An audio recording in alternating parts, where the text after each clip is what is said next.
the sophomore, who impressed us, but also had 4 turnovers in the BCS championship game. Mack Brown's been raving this offseason about Gilbert's leadership as the new starter. They want a more physical running attack. Trey Newton, Cody Johnson, Fozzie Whitaker. That's the big focus for the Horns offense. The Owls got to improve their defense. They allowed 40-plus 7 times.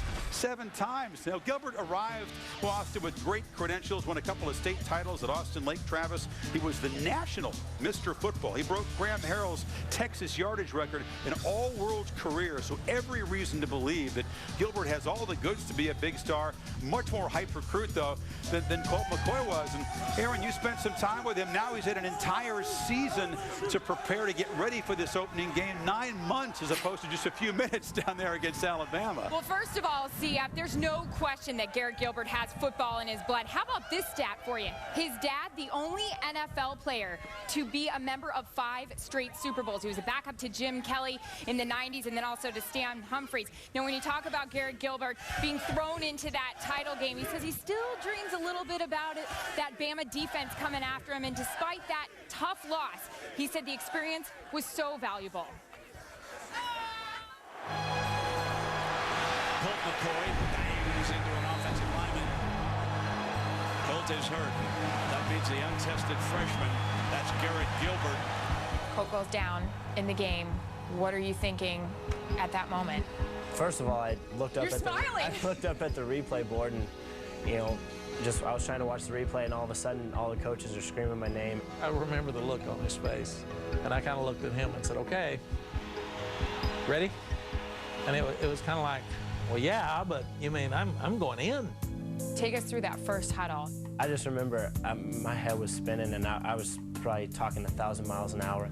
I guess it'd be like, being in 5th grade and skipping 3 grades and going on up to high school and having to take, algebra and calculus and stuff like that. They obviously were an unbelievable defense and so well coached.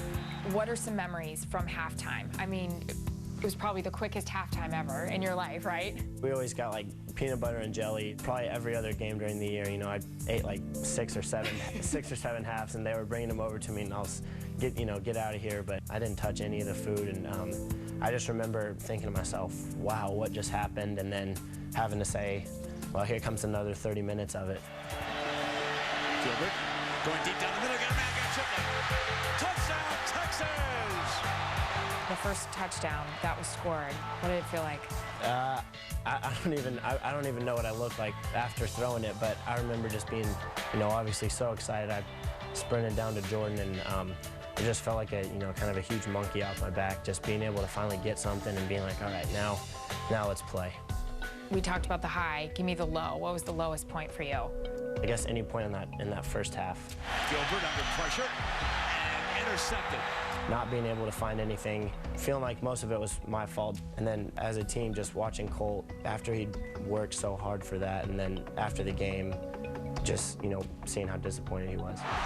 Crimson Tide wins the national championship. There was a shot of you walking off by yourself after the game. What kind of memories do you have of that walk? I remember trying to, look back and watch Alabama and just, not want to experience that again, and, seeing how happy and excited they were, just trying to take that in, so, remember and know what it feels like. Now, of course, Garrett said, he felt prepared. Mack Brown did a great job getting him ready as much as he could on the field, but one thing he learned, never have a steak dinner with macaroni and cheese and biscuits and all the fixings. That's a good thing to learn. The night before, Colt McCoy went with a grilled chicken, kind of cauliflower broccoli spread. No more heavy eating before a game. There's a lot he can learn from Colt McCoy, but Mack Brown does believe that Gilbert has that it factor. Not a huge rah-rah guy, but he has that quarterback quotient. I think to go through what he went through, I don't think people realize he really didn't take a whole lot of meaningful snaps until going out into that scene against that defense led by Rolando McClain. I think he has to use that as something to build up his confidence. My issue isn't Garrett Gilbert this year for Texas. It's the running game.